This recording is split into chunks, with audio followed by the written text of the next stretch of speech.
శ్రీమాత్రే నమః. హిందూ పురాణ గ్రంథాల ప్రకారం సప్త చిరంజీవులు.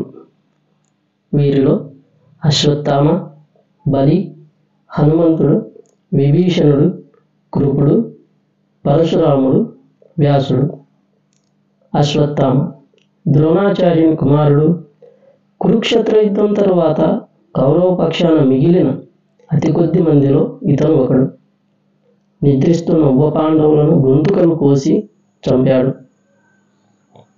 ఆ కారణం చేత ఒళ్ళంతా వృణాలతో అంటే కురుపులతో చావు లేకుండా చిరంజీవిగా జీవించమని కృష్ణుడు అతన్ని శపించాడు. రెండోవాడు బలి. ముల్లోకాలను జయించి దానవ చక్రవర్తి ప్రహ్లాదుని మనువడు, విరోచనుని కుమారుడు, పౌరాణిక గాథల్లో మహాదాతలుగా ప్రసిద్ధికి ఎక్కిన 5 బలి, కర్ణ, శిబి, హరిశ్చంద్ర, దధీచి. వీరిలో ఒకడు. వామన అవతారంలో వచ్చిన విష్ణుమూర్తి 3 అడుగుల నేలని అతని నుండి దానంగా పొంది 2 అడుగులతో 1 అడుగు భూమి, 2వ అడుగు ఆకాశాన్ని ఆక్రమించి 3వ అడుగు ఎక్కడ పెట్టాలి అని బలిని అడుగగా, నా తలపైన పెట్టమని తలని చూపుతాడు. త్రివిక్రముడైన వామనుడు అతన్ని పాతాళానికి తొక్కేస్తాడు. 3వ వాడు హనుమంతుడు. అత్యంత ప్రసిద్ధుడైన చిరంజీవి, బ్రహ్మచారి. రామకార్యం కోసం లంకకు లంఘించి సీతజాడ కనుక్కొని పరోపకారి హనుమంతుడు. చేసిన ఉపకారానికి రాముడు ఇచ్చిన బహుమానం ఆత్మీయమైన కౌగిలింత. రాముడిని తన గుండెల్లో దాచుకున్నవాడు, రాముడి గుండెలో ఒదిగిపోయినవాడు హనుమంతుడు.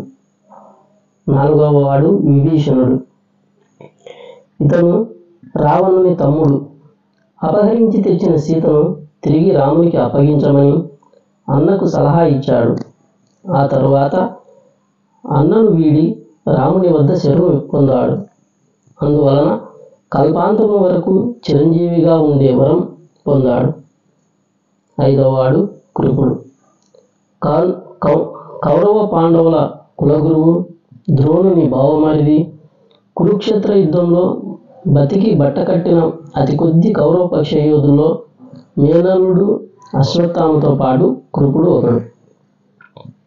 6వ వాడు పరశురాముడు. విష్ణుమూర్తి అవతారం. జమదగ్ని కొడుకు తండ్రి ఆజ్ఞ మేరకు తల్లిని చంపి మళ్ళీ ఆమెను బ్రతికించమని వరంగా కోరుకున్నాడు.